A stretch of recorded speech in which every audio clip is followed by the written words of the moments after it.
If you're an entrepreneur and you're struggling to scale your business, I can guarantee you're doing this one thing wrong, and fixing it is going to be the unlock that allows you to hit business heights that you never thought you could reach, and stop hitting your head year after year thinking that business doesn't work.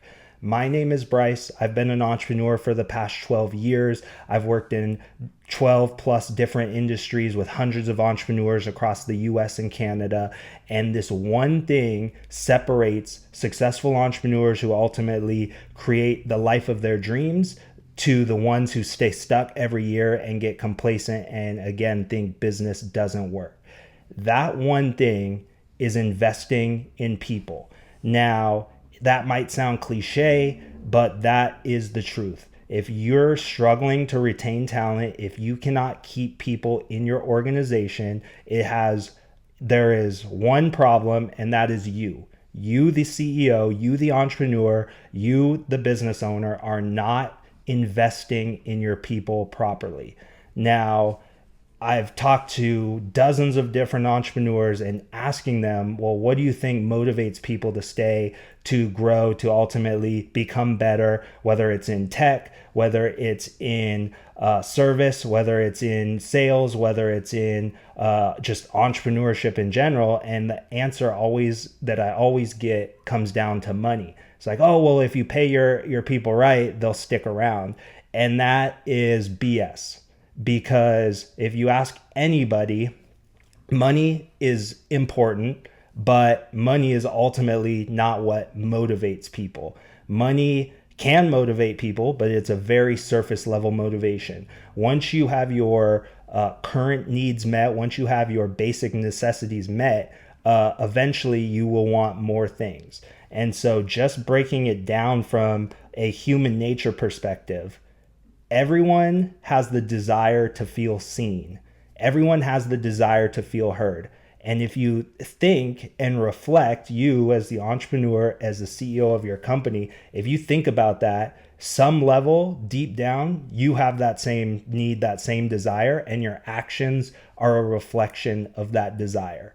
So just ask yourself, what are you trying to be seen in? Maybe it is growing your company and you say, oh, I want to build this successful business, and then people are finally going to notice me, and I'm going to be successful, and I'm going to be Insta famous or YouTube famous. But at some level, people want to be seen. People want to feel seen, and you have that as well. And so if people are coming into your organization and they don't feel seen, if they don't feel like the owner, the person who said that they were going to provide for them, has their best interest and knows them, then of course they're going to leave, because you have zero influence in their life. So how do you make somebody feel seen in your company? Well, first and foremost, you need to know what the person likes. If you don't ask them any questions about themselves, and you just assume that they are going to stick around, well, that's your first problem. Business is a relationship-driven industry. I don't care what business you're in, whether it's B2B, B2C, you have to develop relationships. If you have zero relationship with your team, with your friend, or with your employees, with your business partners, of course, they are gonna not stick around. And there's a staggering statistic that the average bad hire cost a company $17,000 per hire. So if you have high turnover and you can't retain people, you're spending $17,000 on every single employee that comes in and out of your organization. And so if you are losing one a month every single month for the year, well, let's just say you lose 10 employees because you hire poorly. That's going to cost your organization $170,000 a year. Going back to my last video, and there's only 4 ways to create leverage in your business. That's people, capital, code, and media. And just in that $170,000, you are working against yourself by creating negative leverage through capital and through people. You are damaging your reputation as a company because you can't retain talent, and people tell people the good and the bad. So if somebody comes into your organization and you cannot successfully retain them, not only is it going to cost you that $17,000, but they're also going to tell all of their friends. And so now you are getting negative repetition or a negative reputation in the marketplace. But just the average bad hire costing $17,000, they go out, they tell their friends, however big their circle might be, that is leverage working against you. Again, going back to the 10 people, $170,000, that, like, just imagine if you retained all 10 of those employees, what your business could do with an extra $170,000 in revenue that you're not spending. Where does that money go? What could you invest in? Imagine if you just took half of that and put $85,000 into your marketing budget. Imagine how many leads you could get just from an extra $85,000 a year in marketing that you did not spend on bad hiring, because you could keep and retain employees for the year. That is a significant difference. I don't care how big your company is, that makes a significant difference. If you're watching this video, you're probably under $1 million in revenue. So that could be anywhere from 10 to 20 to 30% of your business just in hiring costs from retaining talent. So retaining talent and understanding how to develop people, understanding how to develop a culture that keeps people is one of the biggest things that you can do to create leverage in your company that's ultimately going to sustain it for the lifetime of your business. Because once the culture is set, once you have people and a place that people want to go to, that people are striving to get to, then of course you're going to have no problem bringing in good talent, keeping good talent, because that is now the reputation in the marketplace, which is positive instead of negative. Just think in the 2013 to 2020, everybody was talking about working at tech, working at Google, working at Facebook, working at Microsoft, all these billion-dollar tech companies. They were fighting for jobs at these places because of the culture. Not only was it a cool place to work, you would work on fun projects, you would work on just game-changing things, but the culture, the place, whether it was you wanted food, whether you wanted a nap room, whether you wanted to just be able to say you worked at these places, all of these things came into effect because the culture was created and it ultimately became a great place to work. And so if you are scaling your company and you're struggling to scale, I can guarantee you are not creating the environment that makes people want to come work for you. And the biggest thing that's causing that, the biggest thing that is causing people not to come work for you, is because really you can't get beyond the surface level of working with your people. The lamest excuse I've ever heard for not retaining talent is money. Whether it's not paying people enough or paying people too little, the reason you can't keep talent is because you think that people just want money. Now, money is an important thing and people should have their needs met. So of course you should pay better. You should have a payment structure that allows people to be paid well. But if you think money is the only thing that motivates people, that's your first problem and you need to get that fixed ASAP. There's been plenty of opportunities where, and I know I'm not the only one, but I have turned down promotions, I have turned down job raises, I have turned down opportunities to make less money, but for an opportunity that I knew would develop my skills, I would be able to work with people I wanted to work with, and ultimately grow and develop as an entrepreneur and a leader. And so as the CEO, as the owner of your company, you need to understand your employees' motivations. Now, as your company grows and you start to develop leadership, of course, you're not going to have a relationship with everybody because you're going to invest in the leaders who ultimately invest in the majority of your teams. But we're not talking about that, because if you're doing under $1 million in revenue, $5 million in revenue, you're probably, your team could be as little as 2, 3, 4, 5 people, or, 20 people. So of course, you know everybody in your company, but really you don't know everybody in your company because you don't know what they want. You don't know their dreams. You don't know their goals. You don't know their desires. You don't know their kids' names, their families' names. There's plenty of studies that you don't have to know somebody's whole life story, but if you just do a little bit and just think about their family and their friends or their dreams, their desires, and you start to invest in those little things, people will feel that you care for them because you are going beyond the surface level.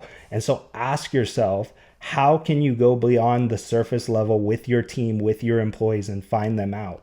Because maybe there's people on your team that they just want to be part of the team. But because you don't make them feel seen, because you do not invest in them or include them in whether it's jokes or different kinds of outings or you name it, they don't feel part of the team. So they ultimately feel like an outcast, which ultimately makes them leave. So ask yourself, what can you do to make your team feel seen? Because that is going to be the number one thing that ultimately helps retain your people. Secondly, in making your people feel seen, and really this is just number one again, but you need to listen to the people on your team. Humans have a way of talking about the things they want without realizing that they're talking about the things that they want. And so through daily conversation, through the little things, the little comments here, the little comments there, you can begin to understand how a person thinks and ultimately what motivates them. And so and that comes down to being around your team. I see so many leaders, so many just business owners that they isolate themselves away from their team. Or another way to put it is like leadership by abdication. If you have a manager, if you have somebody doing the work for you, well, you disappear and you go off to do whatever, like, oh, Joe will take care of it. He'll handle it. He'll handle the people. Well, if you do that and you are outsourcing all of that responsibility, of course, you're never going to understand your people because you're never around your people. But you have to take time to get in situations to get around your people. There's a great book by Keith Ferrazzi called Never Eat Alone. And in his book, he talks all about networking and building a network of people who can help you out. But the same applies with your employees and with hiring and ultimately your team. You should, as the book says, never eat alone or never have coffee alone or never do something alone, because that is time that you can take to invest into your team. Like, when's the last time you asked Joe from accounting to grab coffee for maybe even 15 minutes? Not even a long time, but just 15 minutes to talk, find out what he's about, not to interrogate him or not anything other than to get to know him and just find out what he's passionate about and what he is working on. Because I guarantee, as you start to understand your team and talk to your team, you can put them in better positions to win, because ultimately you will now understand what drives them, what motivates them, what their actual skills are. Because we all have passion projects. We all have things we like to do in our free time. And sometimes we would rather do that than what we're doing for work. But what we are doing for work is just what we happen to be been doing for the last 10 years. But you never know who could be the greatest content creator on your team if you don't take the time to find out what people are doing in their free time, what they're passionate about. Because there could be someone on your team who has 10,000 followers, 20,000 followers on TikTok, on some faceless account that they just are doing for fun. And they might want to step up and do it for the company, but they maybe feel like they're not equipped for it. They don't understand the business, but even though they have the skill and can do it, they need to feel seen and they need to feel empowered by you as the leader to have that opportunity.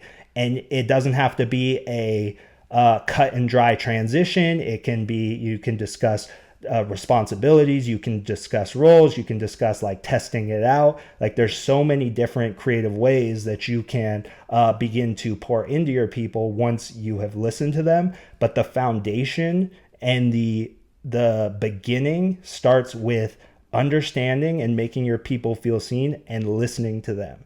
And then goes the third thing, which is investing in your people, because now you know what they're passionate about, you know what their desires are, you know what their dreams are. You can now invest in them and incentivize them based on what you know they want. Too many times I've seen incentives that it's just extra money or it's just some sort of monetary value, which again, people don't always want that. Maybe they just want time to hang out, whether it's a just like a movie, or maybe it's like going to a basketball game or something with you because they looked up to you, they joined your company because they found you on Instagram and they're like, oh, I want to work with this person, but now they're not actually working with you.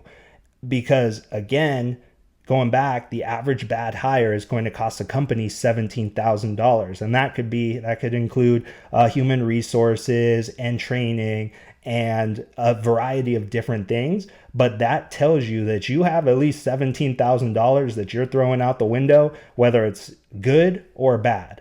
But if you can position it the right way, say you take, an extra $3,000 to start investing in every single person, well, now that bad hire turns into a good hire, which is ultimately going to make the company money, which is going to make the company revenue, instead of throwing that money out of the window. But it begins again with listening to your people, making them feel seen, and then ultimately investing in your people. So if you are going to do anything, because again, this channel, this video is all about creating leverage, and we're talking about the different ways of creating leverage through those four pillars. If you are going to do anything, I can guarantee if you start to invest in your people and really, really start to understand your people and really get to know your people and take the time to understand them, invest in them properly, I can guarantee you're going to retain more people and not lose people.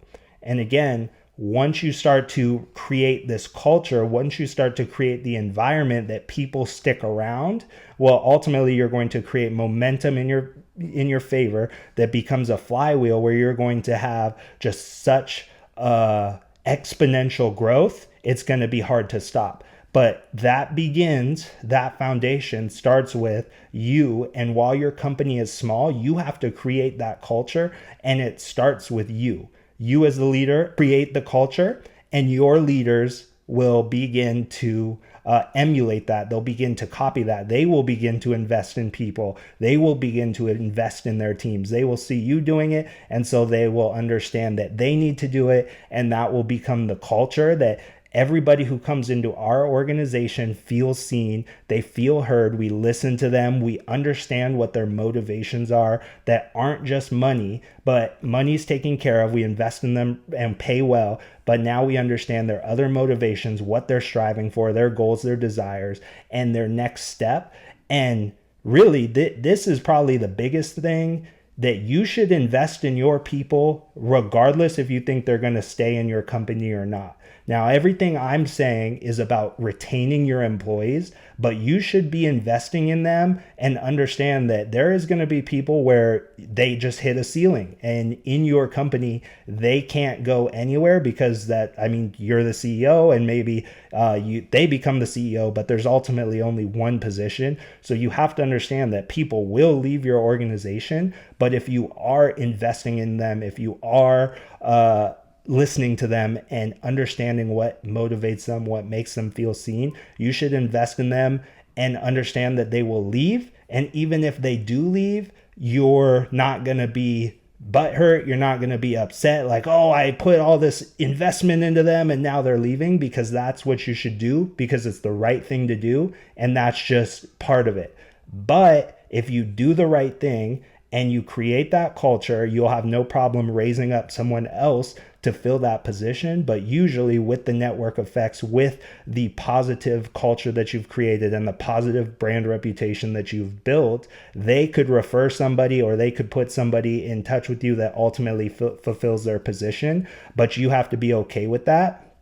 But too many CEOs, too many entrepreneurs are afraid of that. They say, well, what if I invest all of this time and this resource and they leave anyways? And the just crux of it is that's just business. But you should be doing that because the health of your business, the health of your organization depends on it. And it's a terrible, just really dumb logic that you say, well, I'm not going to invest in people because if they leave, I'm out that money, which ultimately is putting you out of the money because you can't retain anybody. And now you're wasting all of your time trying to rehire, retrain, and ultimately bring people up to speed. But if you can create the culture, if you can create the organization that people want to be in because they know they feel seen, they know they're listened to, and ultimately they know it's a place that they will get invested in, you will begin to see the fruit from it, and ultimately you'll retain company and or retain